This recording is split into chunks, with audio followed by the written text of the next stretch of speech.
hello, all you positive heads out there. It's so good to be back with all you beautiful reflections of the one source consciousness that creates and animates all things.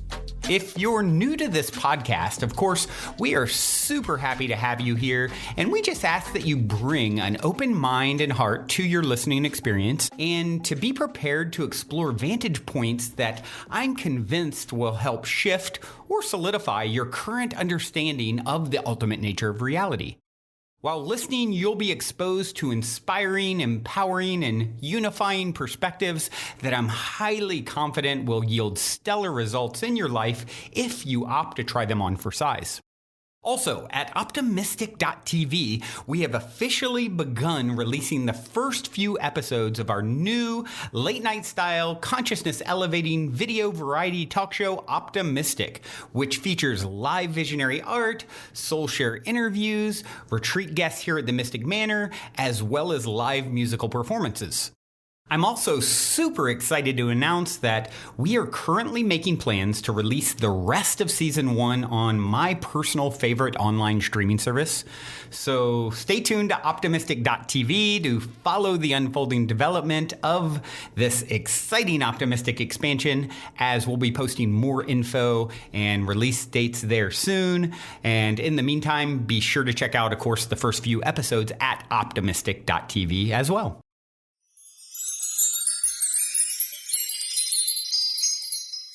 All right, all you positive heads, welcome back. Thank you for joining us today. Samantha is back. I'm so happy to see her smiling face. And speaking of smiling, we are going to talk about joy today and the importance of joy and being happy, even no matter what the circumstances are, finding that joy in everything. Yes, absolutely. You know, I'm here in Spain now, and it's funny walking around by the ocean at the restaurants. It seems as if COVID's kind of not a thing right now. People are just out enjoying their families, enjoying the temperature, enjoying life.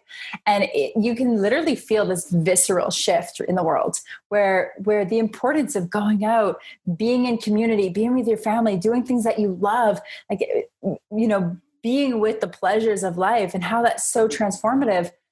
And something that I reflected on was throughout this whole situation during the quarantine, I was really happy. Like, I really insourced joy. And I noticed how I was able to thrive through it, where a lot of my friends and coworkers and team members, they just suffered through it. And so, yeah, like, you know, just talking about the importance of insourcing and creating and committing to joy and just how crucial that is. Yeah, it really is. And you know, for me, I think one of the hardest parts about this COVID situation and being stuck at home is not being able to get together with our family, our friends, and gather in that community, because we really gather so much strength from that and a lot of joy from that. Yeah. And so when we're missing it, it's often hard to find it, right? But we can, and we can do it even in our minds, which is so great, the power of our minds. We can always take ourselves back to those places where we were together and feel that energy again and put us back in that place. Yeah, absolutely. You know, joy is something that a lot of people depend on outside of themselves, right? Like, I'll only be joyful when I have this money, when I have this experience, when I have this partner, when I have this, when I have this, that, when, you know, it's external stimulus creating joy within. And that's a codependent relationship. It's also not sustainable. Yeah. Those things are nice. They're cherries on top. However, the sundae of joy, the meat and potatoes of joy, the foundation of joy needs to be something that you can cultivate inside of yourself no matter what. And, you know, you think about people that survived terrible things like being kidnapped and raped, or being in the Holocaust, or whatever abusive situations, or like all sorts of awful things that happen to people. The people that make it through, they often say, you know, I had faith. I cultivated an inner sense of peace. I remembered things that brought me joy on the inside, and I just held to that, and I practiced that, and that's what got me through. Yeah. Yeah. That will always get you through. And that's just what I was saying too. Like, they went into a place in their mind and recreated that space and recreated that energy and built that from within them. And we can do that in every situation with every kind of emotion. And what you said about the outside world, like, it's so important for us to not let the outside world determine anything about our inside world. You know, we can do this like with blaming the outside world for circumstances in so many different ways. But really, that doesn't have to affect us when we are staying really strong in our center, when we're grounded, and we're remembering all of these parts that are truly what we are inside, which is joyful, which is loving, which is compassionate, grateful. Yeah. Yeah, absolutely. And, you know, with people that are suffering from depression, anxiety, a lot of times people say, well, I can't find joy. I'm depressed. And it's actually inverse. It's the reason why you're depressed is because you're not focusing. Well, there's a lot of reasons. However, you know, one of the things is that you haven't cultivated and practiced the cultivation of joy. The joy can be stimulated from the outside. It gets to be created. It's an experience. And so if you're not able to cultivate it from within, use things outside. Go for a walk, go into nature, go and be with your dog, call your grandma, do whatever it takes to stimulate, to get that sensory input of pleasure, because that's really what it is. Joy and pleasure intricately interwoven, if not the same thing. Love as well. Happiness, like laughter, anything that stimulates that, because we are sensory perceptive machines. Yeah. You know, and like it's there waiting for you. You can either cultivate it within and see it, visualize it, create it in the body, just like Dr. Joe Dispenza talks about when we're healing from the inside out through epigenetics. Like the power of joy and love heals the body, it heals the mind, it creates new neurochemicals that then go through your nervous system. It literally transforms your reality. Mm-hmm. Yeah, laughter is the best medicine. There's a reason why that's a saying, right? There's been movies made about it, right? I'm thinking of that Robin Williams movie where he was the clown and the kid. Oh, yeah. Patch Adam. Yeah. That movie, that's one of my all-time favorite movies. The saddest movie. My gosh. But yes, you know, but we take these cliche sayings as not important. Oh, laughter is the best medicine. Ha ha ha. It's not actually medicine. No, it actually is medicine. Yes. Yeah. It's wonderful medicine. And, you know, sometimes when we're in those situations, what I thought of when we're really either, you know, deep in that state of grief or depression and we can't see outside of it. And it's hard to try to find joy, right? And so it's important to just like make yourself go do something else, to separate yourself from that situation. So it reminded me of my 2-year-old when he's having a tantrum and he's so fixed and he's so upset about what's going on and he can't see outside of it. And all I have to do is distract him and show him something else for a moment. And so we can do that for ourselves. Like, I love comedy radio when I'm really feeling like I'm in a hole and depressed and I just need to distract myself because this spiral that I'm spinning down isn't healthy for me. And so I need to pull myself out of it, right? And so comedy radio, my God, it's the best. You'll forget about everything. You'll laugh. And then, you know, your problems don't go away, but at least that energy, it's a little bit of good medicine to get you going, get those endorphins going, give you a little something, you know, for your day. Absolutely. Yeah, absolutely. We talk about shift changes, right? Like if we're in one energy, one vibration, like it's just seeing red, right? Like your son in his tantrum, we need something to shift that energy to take you out of it. And laughing, doing something that catches you off guard, that makes you laugh. That's funny. It's such a great way to change the energy. And then what are you going to attract from that new place of vibration and energy? You're going to attract things that feel good. Mm-hmm. And that is such an important point. Because right now, I say this, I feel like I say this every single show, but it's just so important. Our focus, wherever we are focused is what we're going to continue to create. And the energies right now are so, so strong. And we're manifesting so almost immediately that if we are staying stuck in an energy of unhappy, ungrounded, not compassionate, whatever it is, or fear is the big one right now. If we're focused on that, it's going to be really hard to find our alignment, right? So we have to take our focus out and look at the things that we know it's all there. It's just, what do we choose to focus on? It's really a choice. Yeah. So one of the spiritual teachers that I really love and listen to is Abraham Hicks. or Me Esther too. Hicks, who channels Abraham. And something I find really interesting is she actually, in terms of like healing or depression, she goes, don't focus on I'm healing, right? Because that's still in an energy of not healed. It's Right. I'm searching and reaching for good feeling thoughts, good feeling energy and vibration that then places me in the attention focus of positivity and feel goodness, so that then my body and my mind can catch up to that and can match that vibration.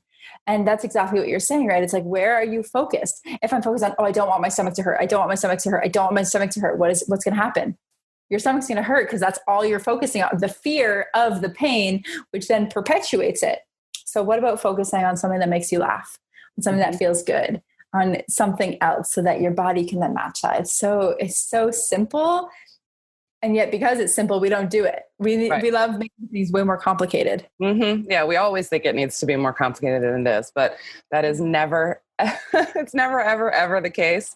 And I also love what Abraham says is when you're looking for that better thought, you can just find a slightly better thought. You don't need to jump all the way to like immense joy if you're super depressed, but maybe you can just have something that's just one step above. And so maybe it's just, you're just a little sad instead of completely depressed. And so that's better. It's one step above. And then you can take that next step. And those little steps are a lot easier to take than that one huge leap. Yeah. Feels easier. That's exactly it, because it's very challenging to go from like the depths of apathy to bliss, right? That's called bipolar mania, which is fine. It's not the most sustainable, and that's not how most people work. And so, what are the little steps? And one of the tricks that I have is whenever I hurt myself, or I'm feeling upset, or I'm really down, is I like to kind of laugh about it. Like I'll just be really down and be like, oh, I'm so down right now. Like I feel so shitty. And I just kind of make a baby voice about it. And I let myself be a baby. And then as I'm being a baby, it feels good to just get it out and to kind of, like be in it. And then I laugh at myself for just like allowing myself to be this like little girl that just needs to cry and express how shitty she feels. And as I'm doing that, and I pout and I'm like, I don't want to feel this way, I laugh. It makes me laugh. And then that just elevates me out of that energy into something that feels better. Yeah. And so it's just such a good tactic to, don't sweat the small stuff. And my grandma would always say, Sam, laugh it off. Just laugh it off. Mm-hmm. And it's so simple and yet so effective. Mm-hmm. And I love another thing that you mentioned earlier with creating joy is getting into nature. If you're really just in those depths and you can't seem to find anything to laugh at, then get outside, stick your feet in the grass. And I promise you will feel a little bit better. And you don't need to do anything but just breathe and sit with it and feel the oneness with it, because you will feel at one with the dirt and the earth and all the plants, and you'll hear the birds singing and you'll know that they're speaking to you and with you.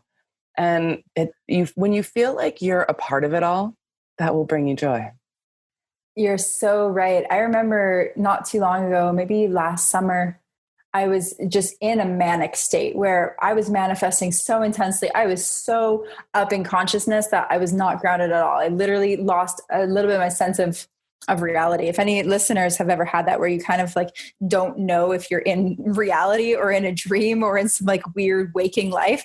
I remember just feeling so out of touch with myself and reality. And I called one of my business partners, and I told her how I was feeling. She goes, Sam, rent a car, drive up. You're going to come to my place. I live right by the forest. We're going to get you in the lake. You need to get in the lake. Mm-hmm. And I'm like, okay, like that seems a lot. I'm all over the place. I'm going to have to rent a car and drive a few. I did. I got there. We got into the lake, and then I laid on the moss on this big rock and just picked at the moss and let the water wash over me and the birds and nature. And I came right into my body, realigned, reinvigorated. I felt like a new human being. Mm-hmm. Yeah.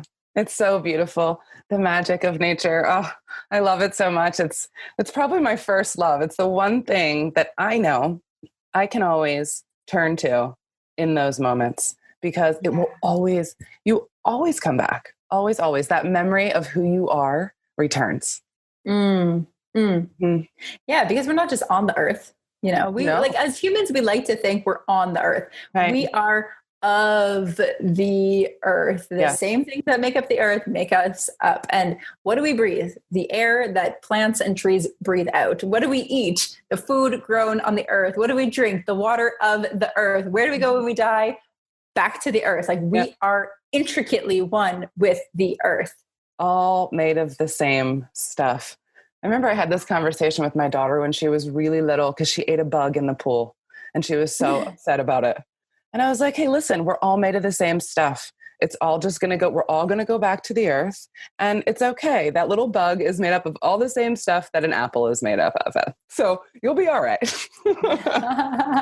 Taste is a little different, but it's all the same stuff, you know? Oh, so good. Yeah. So for everyone listening, you know, go out, even if it's just a park. If it's a park near your place, take off your shoes, stick your feet in the dirt or on the earth, take some deep breaths, look at the trees, look up at the sky, just breathe and take it all in and let yourself be nourished. Let yourself come back to that feeling of joy, of oneness, of connection, of unity, of your true nature. It's so rejuvenating. Mm-hmm. Yeah. And listen when you're in that place because nature will speak to you. And if you're searching for answers, because oftentimes when we're in these places of despair and depression and grief, we're looking for answers. And so when you can get in these quiet moments in nature and ask and listen to the very first thing you hear, you will get your answers because they are all within you. And because nature is a part of you and will be helping you, you will get some serious help there. So listen, it's important to listen. Well said. Mm-hmm. Thank you, my love. Well, anything else that you would like to add today before we're out of here on this beautiful day?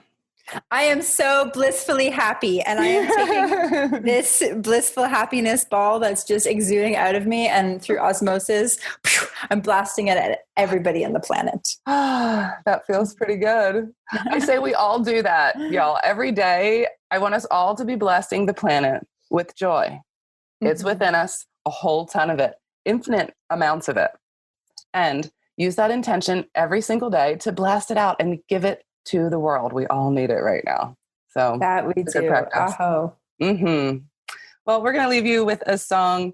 This is Make Magic by Rising Appalachia. Until next time, we love you all. We love you.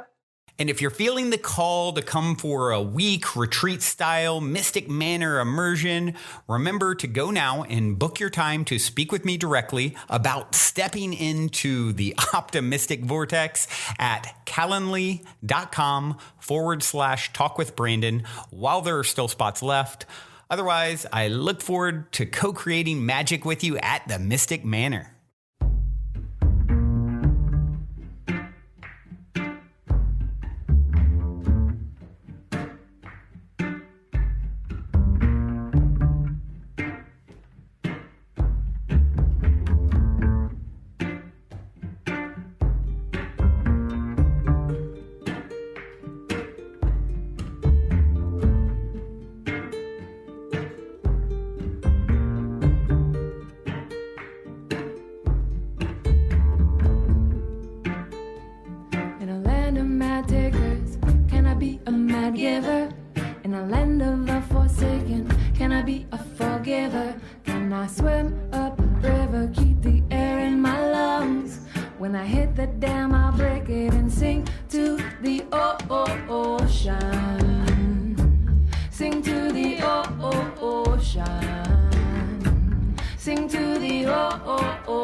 What are we gonna do with the wicked of the world? Make magic.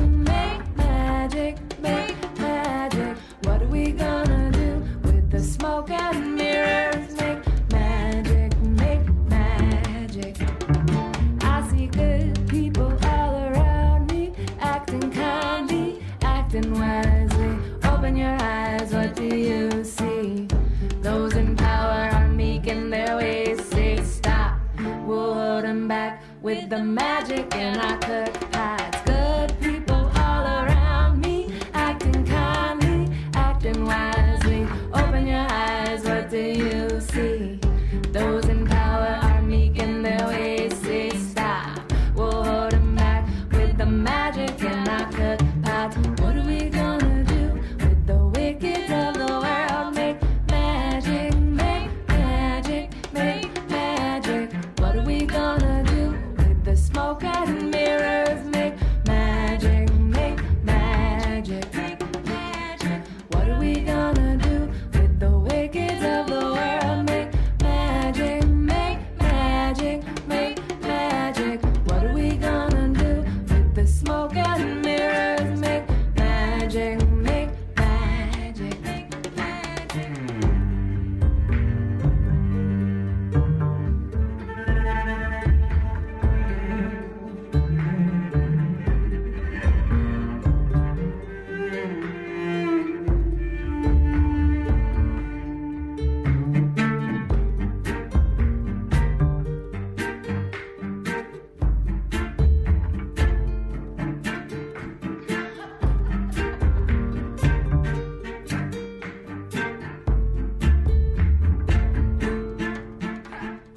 We believe in warriors and we don't believe in war. And we'll arm ourselves in liberty, arms outstretched at your door.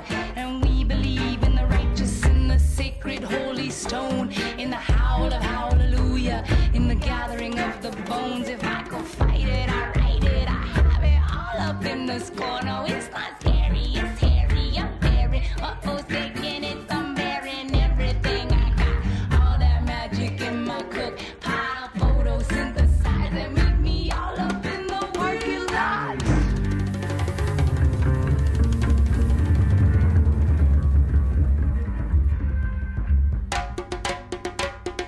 What are we gonna do with the wicked of the world? Make magic, make magic, make magic.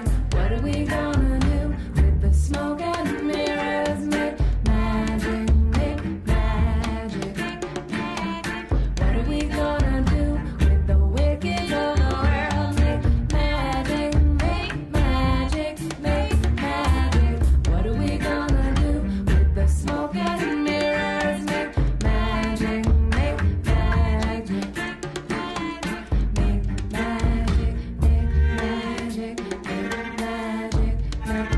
magic, make magic, make magic, make magic, make magic, make magic, make magic, make